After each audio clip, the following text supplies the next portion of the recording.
thank you for joining me here at Why the Book Wins, where I compare books with their movie adaptations. My name is Laura, and today I am back to talk about Stephen King. Yay! It's been a little while since I've covered a Stephen King book and movie. The last one was Dr. Sleep back in August, which that was only like 4 months ago now. But I read a lot of Stephen King in 2022, so to go 4 months without covering one of his books and movies, it feels like a long time. But I really enjoyed Dr. Sleep. You should definitely check that one out. I was very pleasantly surprised. It is a sequel to The Shining, and I had low expectations, but yeah, I really loved it. And today I'm talking about Dreamcatcher, which was released in 2001, and then the movie adaptation came out in 2003 and was directed by Lawrence Kasdan. And then a brief summary for those who don't know, we have these 4 boys who when they're teenagers become friends with this other boy named Duddits, and Duddits has these telepathic powers that he ends up giving to these 4 other boys. And then through the years, they kind of go their separate ways, but they have this annual hunting trip that the 4 main guys go on. And so we see them, while they're in their late 30s on this hunting trip, and then strange things start to happen in the forest, in the woods, in the winter time, and there is an alien presence, and turns out their connection to Duddits and their telepathy and the Dreamcatcher and all of these things come together to help them defeat this alien creature that shows up. And on to the book review. So this was definitely a page turner, and every time I had to put it down, I wanted to return to it and to figure out what was going to happen. And I do like that about Stephen King. His books are always easy to read. They tend to be page turners, and they are very character driven, which I love. And even though they're easy reads, there are some complex themes that come up in some of his books. But anyway, this one has a few Stephen King hallmarks that you often find in his books, such as childhood friendships, telepathy, alcoholism, which alcoholism isn't a huge focus in this, but the character of Pete is an alcoholic, and so that does play a part in the book more so than the movie. But then also we have a character who is stuck in his mind, and so we see things happening within his own head, which was very reminiscent of Dr. Sleep.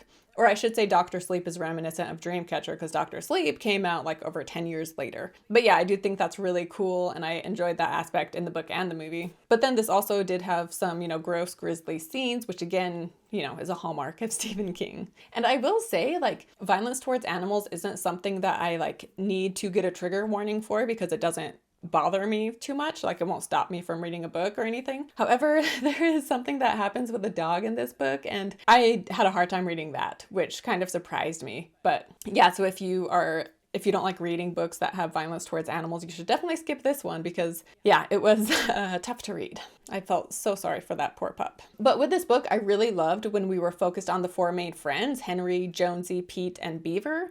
However, when we switched perspectives and we started focusing on Kurtz and Owen, who are the 2 military guys that are in charge of taking over this area where the aliens have landed. When we were focused on them, I could not have cared less. I was so bored, and the character of Kurtz was just so poorly written. He was so one-dimensional and just your basic psychopathic military guy, and I just didn't find him interesting at all. And his character, the Owen guy, we could have, not much needed to change with him. There's some stuff that could have been cut. But Kurtz especially, there was so much with his character that did not need to be in this book. And speaking about things that did not need to be in this book, there's also a part when they're teenagers and they're headed to a warehouse to see a dirty picture. And King goes into way too much detail as to why, one of the boys, I think it's Pete, as to why he wants to see this picture. He's a teenage boy. We get it. He wants to see the picture. That's all we need to know. But King, of course, just goes too into detail about it. And that could have been cut. And then also with the plot, I felt like it was a bit convoluted towards the end and just kind of confusing. And maybe if I read this a second time, it would make more sense to me. And I'd be okay, I see what's going on here. But yeah, there's some things that I'm still kind of confused about. So as I go along in this video and talk about the specific things, if you are someone who has a better understanding of it, then I would love for you to comment and, enlighten me as to the details of different events in this book. But yeah, despite my complaints, like I said, I did really enjoy this. I went back and forth between reading it and listening to it, which, by the way, this is my first edition copy. I don't know if I pointed that out. But when I was listening to the audiobook, I listened to it while I was running, and it was so snowy. So it was very fitting and very atmospheric, because this takes place in a snowstorm. And so yeah, it was just very fitting. And that was why I chose to read it and cover it in January, is because I knew it took place in winter. So it just seemed like the perfect fit, and it was. I would recommend this book, especially if you are a fan of Stephen King. It gets a lot of bad reviews, but yeah, I didn't think it was so bad. There's other King books that I liked less, so. And then on to the movie review. So I had seen the first part of this movie back like in 2006. My sister worked at a Hollywood Video, and so we could rent movies for free, which was awesome. And I think this is a movie my dad picked out. But yeah, at the time, there is a character who dies at the 45-minute mark. And after that scene, I left and didn't watch any more of the movie because I just found it too gross and too scary, and I couldn't handle it. And so that's one reason why I wanted to cover it now, because I was curious to revisit the movie and see what I think about it now, because I've sort of built it up in my head as being something just that was really scary, I guess. So I wanted to face my fears and see this movie again. And this time around, I was not very impressed with the CGI, and so that definitely made it less scary. Like, this movie and book did not keep me up at night, and so I didn't find it, scary enough in that sense. But yeah, the CGI, it's 20 years ago, so I guess it's to be expected, but it definitely took away from the movie. And then the storyline too, they changed a lot from the book. Like, in the second half of the movie, they changed so much, and I just wasn't a fan of some of the changes they made. And then Kurtz, in the movie, his name is Curtis, and his character is like even worse in the movie. Worse as in like even more unnecessary and boring. And he's played by Morgan Freeman, and he has these like insanely bushy eyebrows, which were so distracting. But even Morgan Freeman couldn't save that character, couldn't save that role, and I was just still so bored when we were focused on him. And even though I do think like this movie was giving me B-movie vibes just because it was pretty bad, however, I think it's one that could be fun to watch in a group. So it's like so bad it's good, and I think it could be really fun in that sense. And now, before getting into the differences between book and movie, I want to warn you there will be spoilers for both the book and the movie throughout the rest of this episode. So to start, I'm going to talk about the four friends, and in the book and movie are the same with the setup where we see the four friends and we get a look into each of their lives, and we see that they each have some sort of telepathic ability.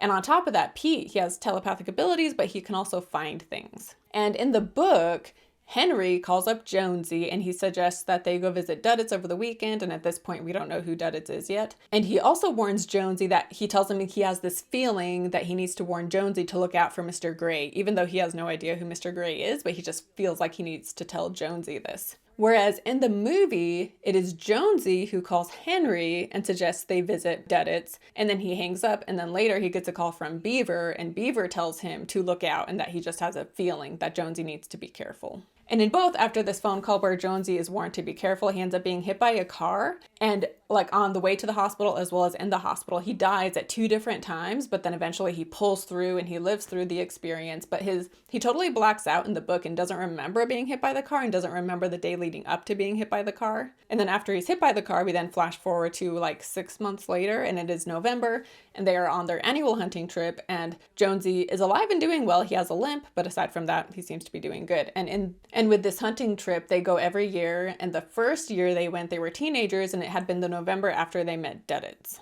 And speaking of Duddits, so early on in book and movie, we get a flashback to when they met him for the first time. So Duddits attended a special school for kids with mental disabilities, and the school was near the high school that the other kids went to, or the junior high. And so then one day, the 4 boys are walking home from school on their way to the warehouse to look at that picture when they hear crying, and they see Duddits being bullied by these 2 older kids, a kid named Richie along with his friends. And so even though Richie and his friends are bigger and older, the 4 of them, Beaver first steps up and he's like, hey, stop it. And the 4 of them like band together to protect Duddits and get these kids out of there. And in the book, probably the movie too, but in the book, the kid like threatens that he's going to get him back for this. But they go over to Duddits and they help him out and they comfort him, and then they walk him back home. And from there, like they form this friendship with Duddits, and they walk to and from school with him every day. And so for the following like 5 years, they become a close friend group. And then the movie leaves out that their first time at the cabin, at the hunting cabin, like I said, it was after they met Duddits. And that first time they all wake up from like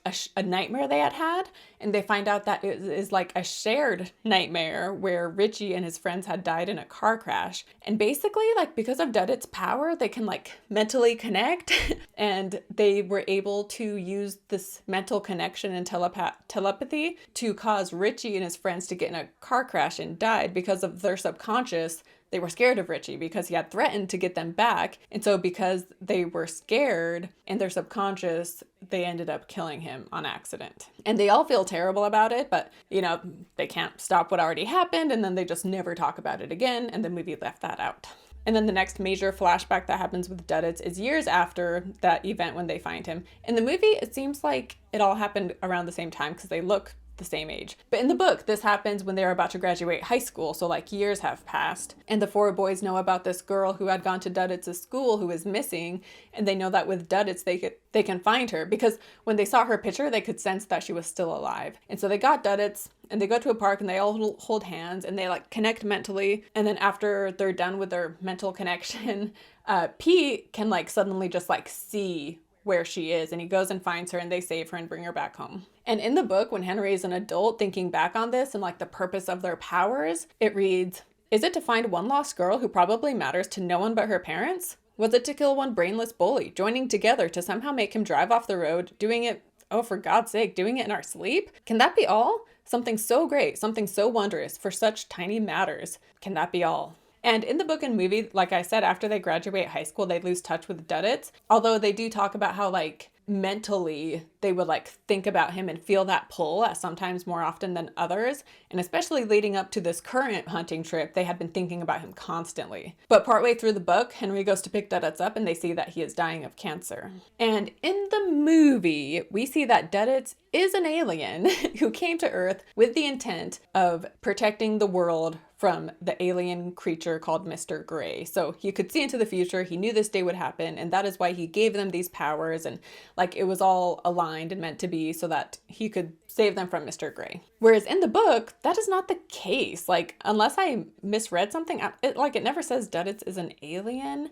Maybe it's implied, but I don't remember it even being implied, to be honest. Like, maybe Duddits had, like, at some point interacted with these aliens and they gave him some of their powers. But as far as I recall, I mean, Duddits, of course, is telepathic and he can find things, and his powers are stronger than the four friends because he's the one who gives it to the four friends. But I don't remember the book saying that he was an alien.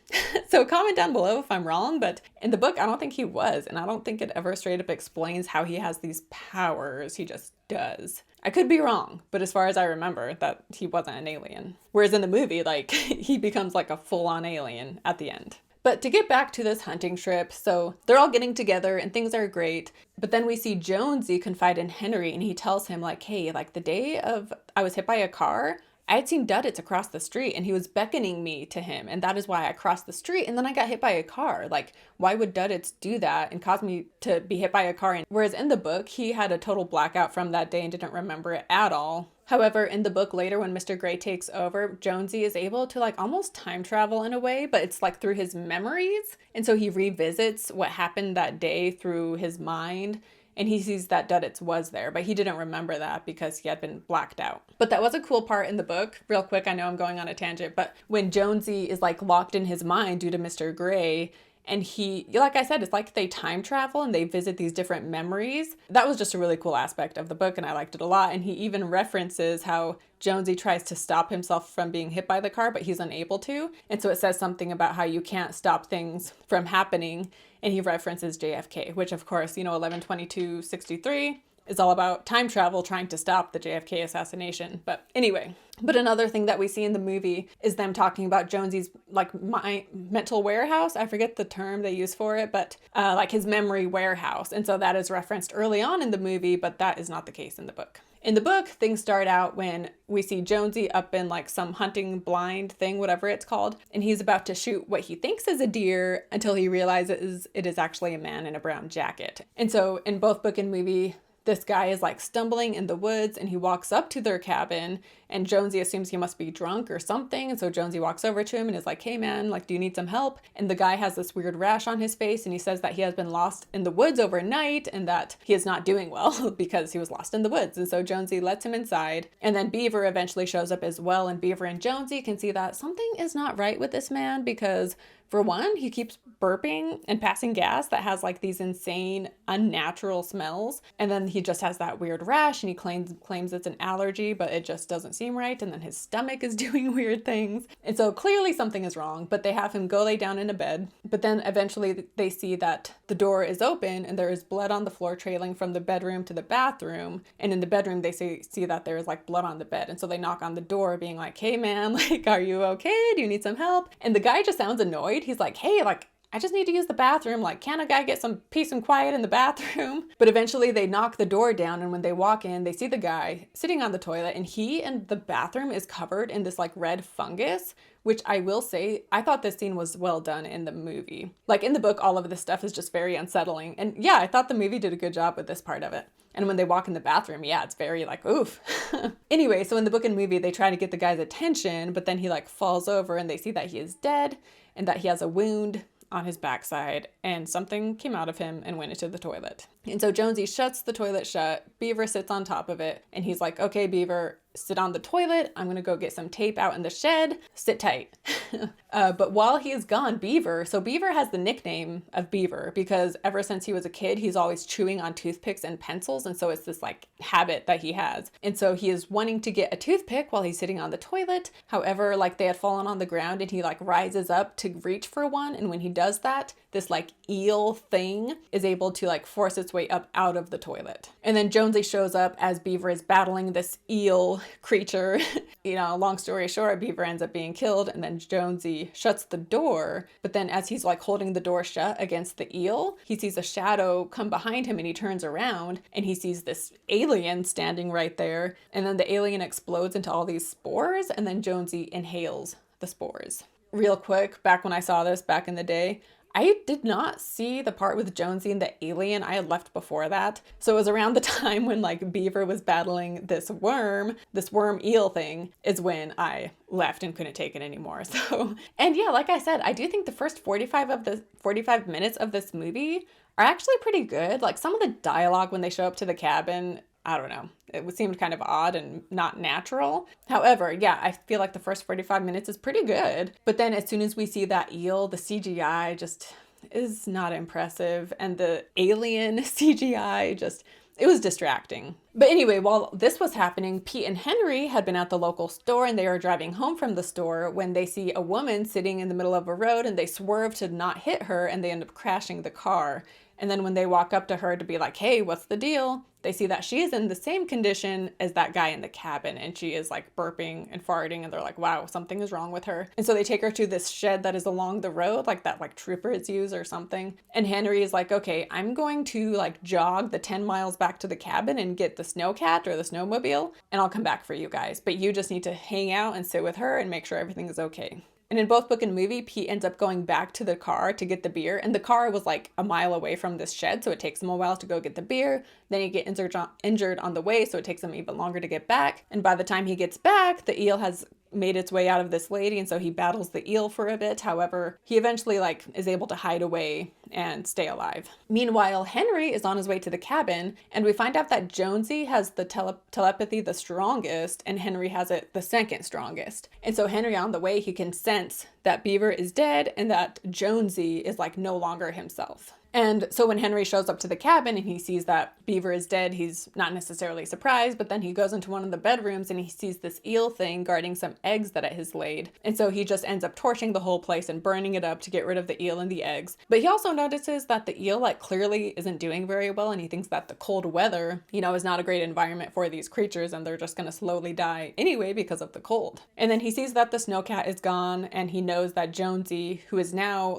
possessed by this alien presence who they call Mr. Gray. So he knows Jonesy is no longer himself. And he can also sense that Jonesy picks up Pete on the way. So Jonesy, as he's riding the snowmobile, he finds Pete. He picks Pete up because he needs to know where the highway is and Pete can, find the direction for things. And so he uses Pete to help him get to the highway. And in the book, Pete had this fungus, which the fungus is called Ripley by the soldiers, but the aliens themselves call it byrus. And so this byrus is growing on Pete in the book and it's kind of overtaking him. And so he's kind of slowly dying from that. And he eventually does just die. Whereas in the movie, he says something smart alecky to Jonesy / Mr. Gray. And so Mr. Gray ends up killing Pete very early on. And I will say the movie took it pretty easy with like the byrus that grows on people. Like it's just, like I said, the bathroom scene, that was really well done. But when it was growing on people, like they definitely, I don't know, like the way it was described in the book at times, like especially with like your eyes and stuff, it was very like, ugh,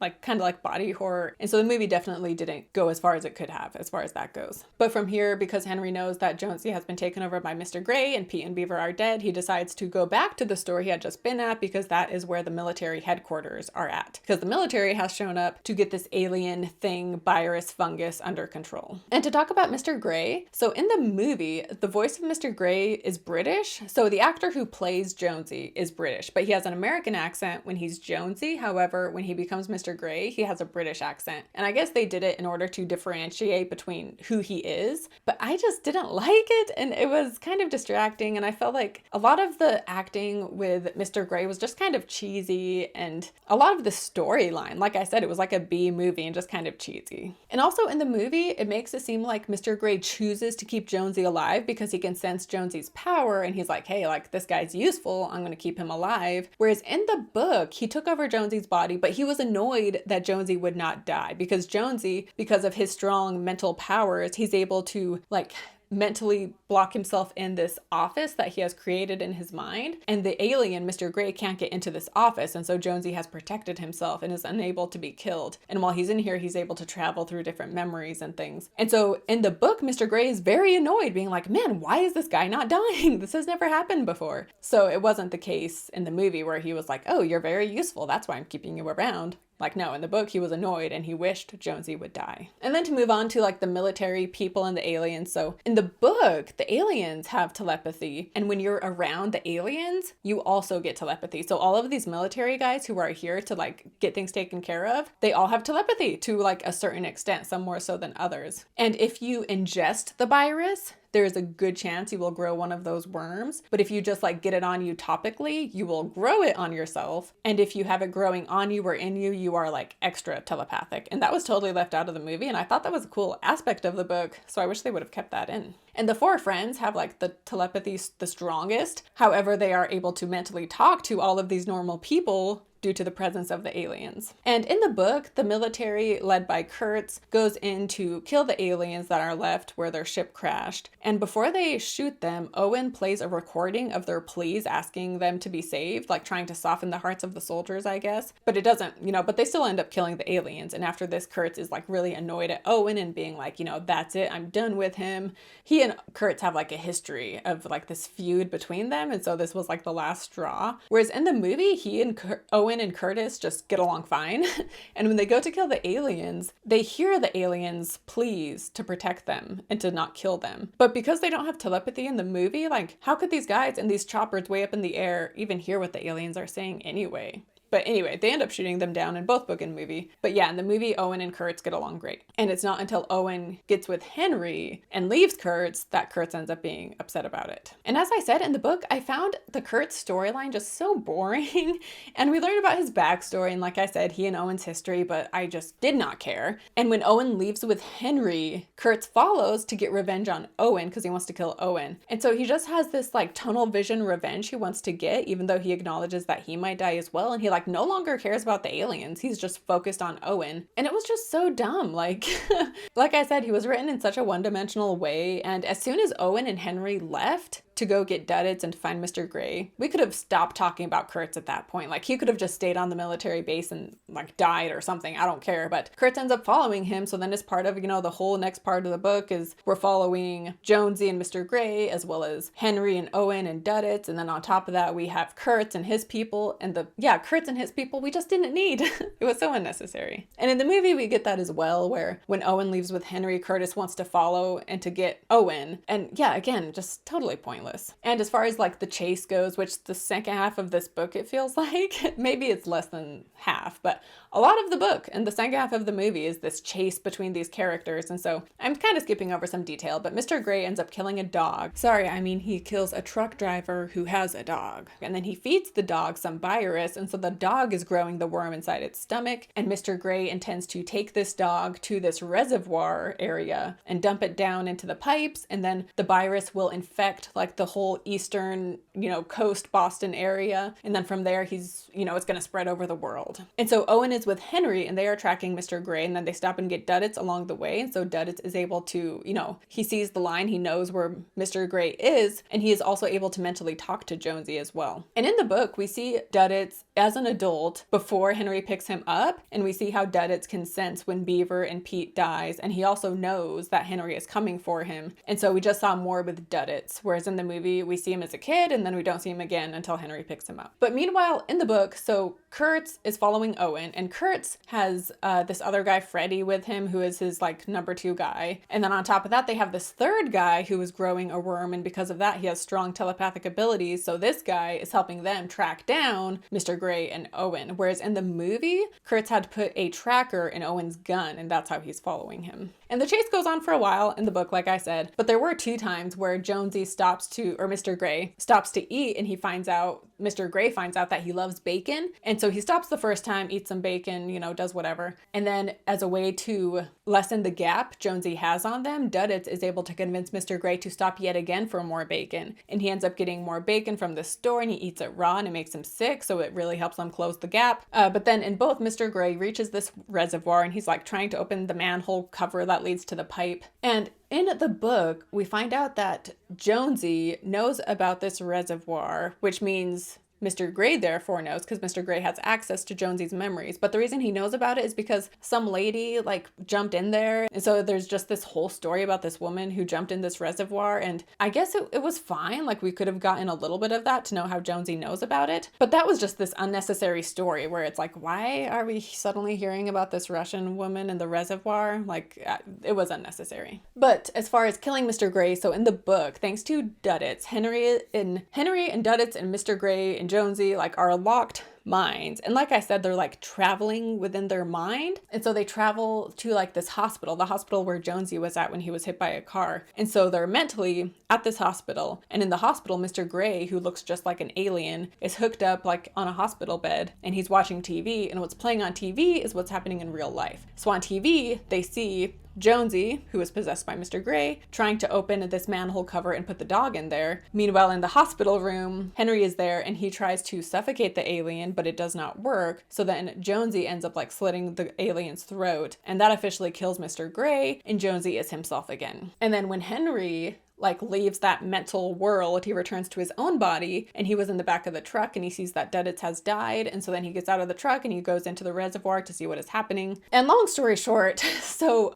Kurtz had shot Owen, but then the guy who was with Kurtz, that Freddie guy, ends up killing Kurtz. And then because Owen is basically dying, Freddie also kills Owen as well and just finishes the job. And then from there, Henry walks in, and then Jonesy is right there. And so Freddie gets Henry and Jonesy, and he takes them to, be debriefed on this military base, and they're there for a few months. And Jonesy also needs surgery because Mr. Gray rebroke his hip. And that's basically the end of the book and how things happen. Whereas in the movie, so Henry shows up into the reservoir, he walks in, Duddits he thinks has died, and so he leaves him in the car, but he walks into the reservoir and we see Jonesy, and he can't tell if it's Jonesy or if it's Mr. Gray, because he's acting as if it's Jonesy. But then so Henry is almost convinced that everything is fine and this is not Mr. Gray, until Duddits walks in and he, acknowledges Mr. Gray, and then the two of them turn into their alien selves and they battle it out until the both of them just die. And then at the very end, there is that eel that came out of the dog laid some eggs, and one of the eggs hatched,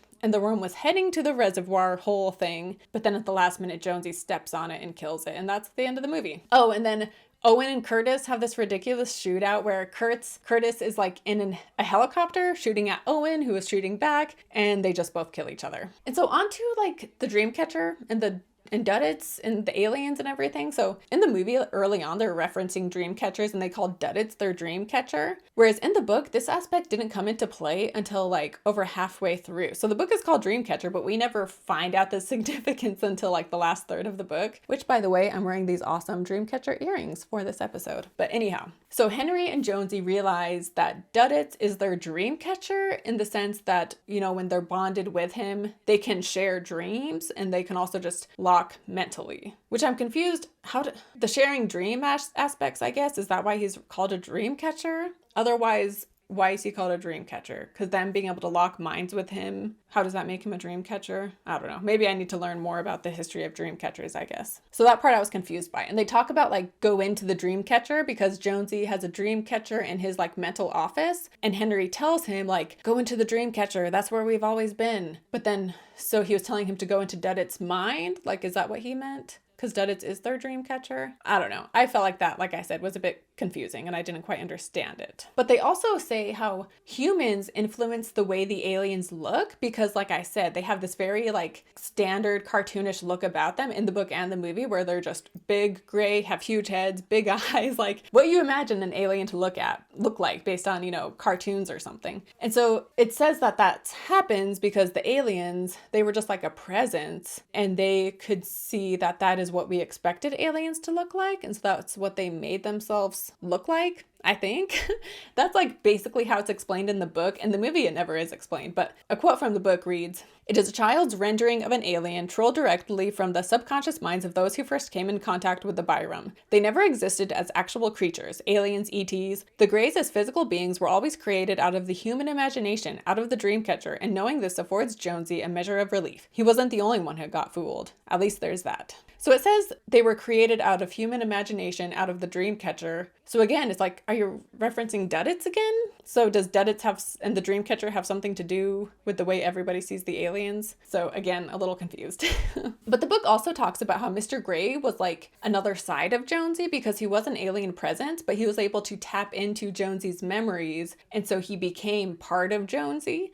And this is common in Stephen King books, again, having like this alter ego, this like dark side of ourselves. Jonesy had a love of horror books and movies, and so they say how the Mr. Gray like tapped into that aspect of Jonesy's mind. And this is in the epilogue when Jonesy and Henry are discussing things. And so Henry is saying, "He also stole your basic personality. That included the subconscious kinks. Whatever there is in you like that liked horror movies and the Sergio Leone westerns, whatever it is that got off on the fear and the violence, man, Mr. Gray loved that. And why wouldn't he? Those things are primitive survival tools. As the last of his kind in a hostile environment, he grabbed every tool he could lay his hands on." And then Jonesy disagrees with this though, and he continues, "At Hole in the Wall, you saw what you expected to see, which was an X-Files / Close Encounters of the Third Kind alien. You inhaled the virus. I have no doubt that there was at least that much physical contact, but you were completely immune to it. As we know now, at least 50% of the human race seems to be. What you caught was an intention, a kind of blind imperative. There's no word for it because there's no word for them, but I think it got in because you believed it was there."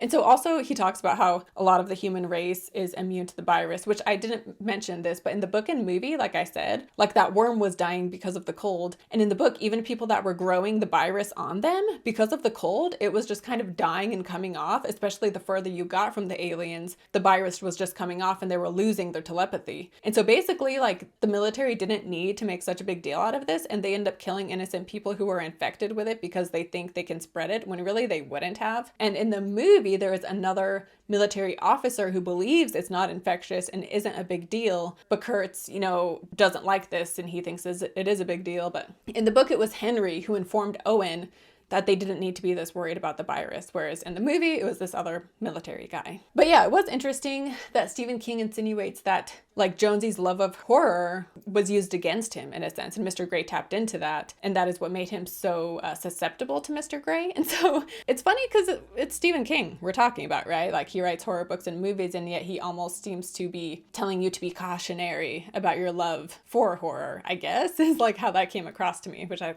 thought was interesting. But onto book versus movie. So the book wins by far on this one. Again, not that it's like the best Stephen King book ever, but the movie, it's like 2.5 hours, I believe, and it definitely felt long at times. It is, like I said, it was entertaining. There is that. It is very different. There is like a fun element to it if you're not taking it too seriously. And the performances aren't bad. I mean, Morgan Freeman, I love Morgan Freeman, but I don't think he did a very good job in this, but that's not his fault. It's the fault of the character and how little he had to work with. And then, like I said, Jonesy, when he is Mr. Gray, I also didn't really like, but it's a fun one to watch, but I wouldn't recommend it if you're wanting to watch like, you know, high cinema or something. But the book I did enjoy, and if you like Stephen King, I would definitely recommend it. And that wraps it up for Dreamcatcher. Like I said, if you can help clarify the Dreamcatcher aspect and with Duddits and the aliens, I would love that. So please comment down below. And also don't forget to like this video and subscribe to my channel if you are not subscribed. If you're listening to this as a podcast, please give it a rating and review. It would mean so, so much to me. And yeah, thank you for supporting this channel. I hope you enjoyed this video and I will see you next time. Bye.